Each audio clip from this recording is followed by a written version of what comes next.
ہاں جی بالکل آپ کر سکتے ہیں، اس میں کوئی بالکل آپ دوستی بھی کر سکتے ہیں، بات بھی کر سکتے ہیں، ہوم ورک بھی کر سکتے ہیں، جاب بھی کر سکتے ہیں.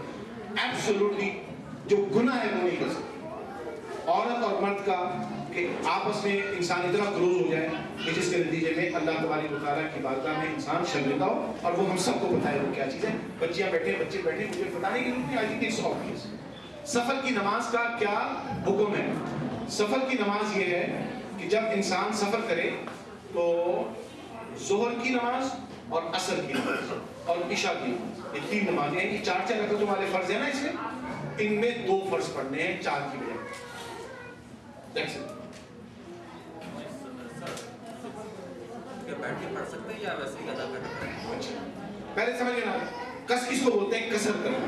کسر کا مطلب ہے 4 رکعت والی نماز 2 رکعت ہو جائے گی، اور وہ بھی صرف فرض میں. سنت کی کسر نہیں ہوتی، واجب کی کسر نہیں ہوتی. اگر وہ پڑھنا ہے تو پوری پڑھے، اگر نہیں پڑھنا ہے تو اگر مطلب کسی کو موقع نہیں ہے تو وہ نہ پڑھے، لیکن موقع ہو تو سنتیں بھی پڑھنی چاہیے. سنتوں کو بلا وجہ چھوڑنا ٹھیک نہیں ہے، لیکن فرض اگر پڑھیں گے تو وہ 4 کی بجائے 2 ہو جائے گی. میں پوچھنا چاہتا ہوں کہ بقاعدہ سے بچیاں حجاب ہوتی ہیں یہاں پر مسلم فیملیز میں، لیکن حجاب کے بعد جو دوسرا سلسلہ ہے پینٹ انہوں نے ٹائٹ پہنی ہوئی ہے، نہ آپ نے فرنٹ اپنا ڈھک، صرف حجاب کا مقصد یہی تو نہیں کہ یہیں سے کور اور دیٹس اٹ. تو ذرا اس بارے میں روشنی ڈالیں، بچوں کو بہت ضرورت ہے. آپ کی بات بالکل صحیح ہے. میں حیران ہوں کہ حجاب بالکل صحیح ہے. حجاب یہ نہیں ہے کہ انسان سر کو ڈھانپ لے. حجاب ہے پورے جسم کا ڈھانپنا، پورے نگاہوں کو نیچے رکھنا، انسان کی بصارت کا حجاب. تو انسان حجاب تو سر پہ تو اوپر اسکارف باندھ دیں، لیکن پینٹ اتنی ٹائٹ ہو، جسم اتنا ٹائٹ ہو. نبی علیہ السلام کے قربان جائیں، حضور پاک صلی اللہ علیہ وسلم نے ہمیں پوری طرح سے بات بتا دی. اللہ نے قرآن میں بتا دی عورتوں کو خاص طور پہ اپنی زینت کو چھپانا ہوتا ہے، عورتوں کو اپنی چھاتیوں کو ڈھانپنا ہوتا ہے، عورتوں کو انسان متصر کے علاوہ اپنی چھاتیوں کو بھی ڈھانپنا ہے. اب انسان نے اتنی چست پینٹ پہنی ہوئی ہے لیکن اسکارف بھی باندھا ہوا ہے تو وہ حجاب نہیں ہے. اللہ تعالیٰ ہمیں ہدایت کرنا. اچھا جی، سجدہ صاحب کا طریقہ بیان کریں. سجدہ صاحب کا طریقہ یہ ہے کہ جب انسان کسی بھی نماز میں، چاہے وہ فرض ہو، چاہے وہ سنت ہو، چاہے وہ نفل ہو، چاہے وہ واجب ہو، اگر 2 صورتحال ایسی آ جائیں تو اس میں سجدہ صاحب کرنا ضروری ہوتا ہے. ایک صورتحال یہ ہے کہ کسی نماز میں مختلف ارکان ہیں نا، کوئی نماز پڑھتے ہیں تو اس میں فرض ہے، جیسے قیام فرض ہے، سجدہ فرض ہے، رکوع فرض ہے، تشہد واجب ہے، بیٹھنا فرض ہے، اس کے بعد باقی درود شریف پڑھنا واجب ہے. تو اب اس میں اگر کوئی فرض یا واجب تاخیر سے ادا کرے تو سجدہ صاحب واجب ہو جائے. یعنی آپ کو بیٹھنا چاہیے تھا، آپ غلطی سے کھڑے ہو گئے، لیکن آپ کو ایک دم خیال آیا آپ بیٹھ گئے. تو اگر ہم اٹھ گئے تھے جس میں پورے دونوں گھٹنے اٹھ گئے تھے، اب یہ تاخیر ہو گئی، اب آپ کو سجدہ صاحب کرنا پڑے گا. تو تاخیر فرض کی ادائیگی میں، یعنی نماز کی جو ارکان ہے اس کی فرض کی بات کروں، فرض نماز کی بات نہیں کروں. فرض ارکان، نماز میں ارکان جو فرض ہیں، اگر ان کی ادائیگی میں تاخیر ہو تو سجدہ صاحب ہوتا ہے، یا اس کی ادائیگی میں انسان واجب فرض اگر نماز میں مس ہو گیا تو سجدہ صاحب سے وہ پورا نہیں ہوگا. یاد رکھیں، فرض مس ہو یعنی کسی انسان نے تکبیر تحریمہ ہی نہیں کہی، آدھی سے ہاتھ باندھ لی، تو اب سجدہ صاحب کرنے سے بھی نماز نہیں ہوگی، نماز دہرانی پڑے گی. کسی نے رکوع ہی نہیں کیا، بھول گیا، سیدھا سجدے میں چلا گیا تو نماز نہیں ہوئی، نماز دہرانی پڑے گی. سجدہ صاحب اس کو صحیح نہیں کرتا. واجب اگر مس ہو جائے یا واجب میں یا فرض میں تاخیر ہو جائے تو پھر سجدہ صاحب کرنا ضروری ہوتا ہے. سجدہ صاحب کا طریقہ یہ ہوتا ہے کہ آخری تشہد میں جب بیٹھتے ہیں تو حنفی طریقے میں یہ کہ تحیات تک پڑھنے کے بعد سیدھی طرف سلام کر کے 2 سجدے اور کریں اور پھر پورا تحیات پڑھیں، پوری چیز پڑھیں اور اس کے بعد سلام کریں. اسی میں ایڈیشن ہے کہ اگر کوئی سورت آپ پڑھ لیں اور سڈنلی آپ وائپ آف ہو جاتے ہیں، بالکل بلینک ہو جاتے ہیں، جو پڑھنا چاہ رہے تھے، کمپلیٹ کرنا چاہ رہے تھے سورت، تو اس کی کیا کنڈیشن ہے؟ کیا نئی سورت پڑھیں گے اور پھر سجدہ سہو کریں گے؟ دیکھیے، اگر آپ نے تلاوت کیا ہے، اتنا تلاوت کر لیا ہے کہ جتنا کہ کم از کم 3 آیتوں کے برابر، اور اس کے بعد آپ بھول گئے، اب آپ کو سجدہ صاحب کرنے کی آپ نماز بھول گئی. بٹ اگر آپ نے اتنا سوچنے کہ اس میں تاخیر ہو گئی تو پھر سجدہ صاحب کرنا پڑے گا. آپ سوچے نہیں، آپ نے اتنا پڑھ لیا، آپ سجدہ صاحب کرنے کی ضرورت نہیں. ٹھیک ہے.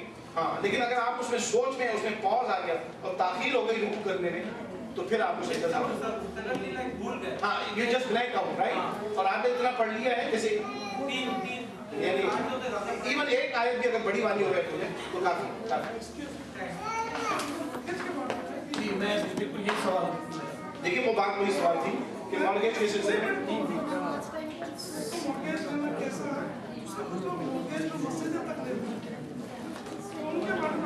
دیکھیے بات یہ ہے میں نے آپ کو پہلے بتا دیا کہ اس بارے میں دو رائے نہیں ہو سکتی کہ سود حرام ہے، اس پہ تو دو رائے ہو ہی نہیں سکتی، جو کرتے ہیں اللہ معاف کرے، اللہ ہدایت دے، تو سود حرام ہے اور وہ جائز نہیں ہو سکتا، اللہ نے حرام کیا، اللہ کے رسول نے حرام کیا۔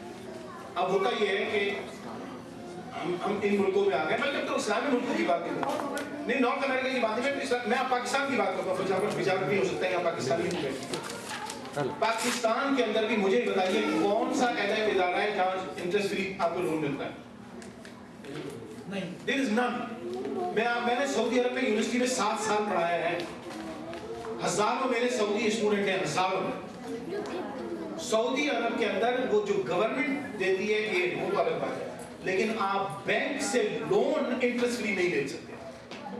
گورنمنٹ کی ایڈ کی بات نہیں کر رہا، انٹرسٹ فری لون سعودی عرب میں بھی نہیں ہے۔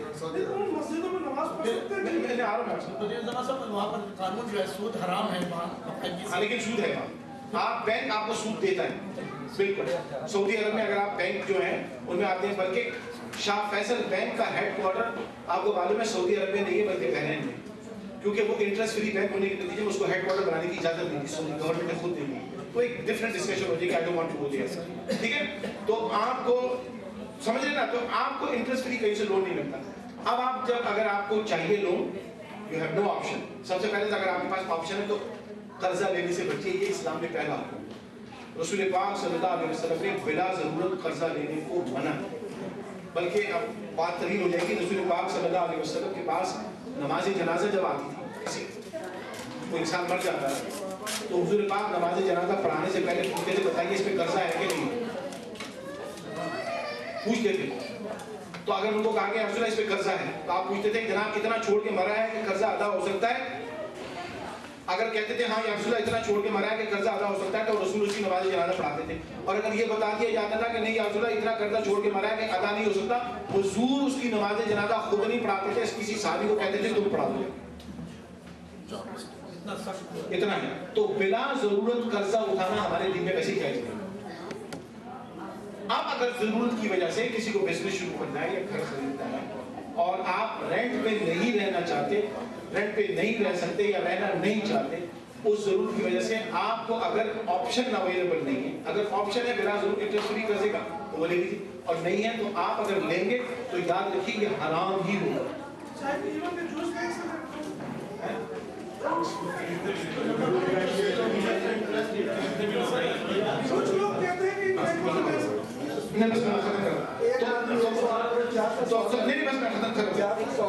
تو وہ انٹرسٹ فری نہیں ہوتا تو اس کے اوپر حرام نہیں ہوتا ہے، لیکن اب امید ہے کہ آپ کو مجبور لینا پڑا ہے تو شاید اللہ تبارک و تعالیٰ معاف کرے۔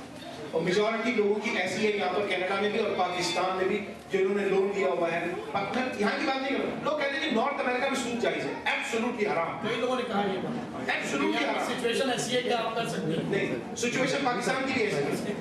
تو سود ہر جگہ حرام ہے، لیکن مجبوراً اگر آپ نے لیا ہے تو یہ مت سوچیے کہ جائز ہو گیا، خدا کے واسطے مت سوچیے یہ جائز نہیں ہے، آپ نے مجبوراً لیا ہے، اللہ تبارک و تعالیٰ سے معافی مانگتے رہیے، اور جیسے ہی آپ کو آپشن ملے اس سود کے بزنس سے نکلنے کا، get out as soon as you can. مجبوراً لینے کے اوپر میں نے یہ نہیں کہا کہ جائز ہے، مجبوراً لے رہے ہیں، اس کو گناہی سمجھیے، پسند مت کیجیے، نفرت کیجیے، لیکن یہ اطمینان رکھیے کہ آپ نے مجبوراً لیا ہے، اللہ سے دعا کیجیے کہ رستہ نکالے جلدی سے نکالے۔ سر ایک سوال آخری میں کرنا چاہوں گا، کئی لوگ فرینچائز لیتے ہیں، کہتے ہیں کہ روزی اپنی نوکری سے بہتر ہے کہ اپنا بزنس کریں، اور اس میں تھوڑا حرام اور حلال کا سلسلہ ہوتا ہے، کہاں تک درست ہے ذرا روشنی ڈالیں گے پلیز؟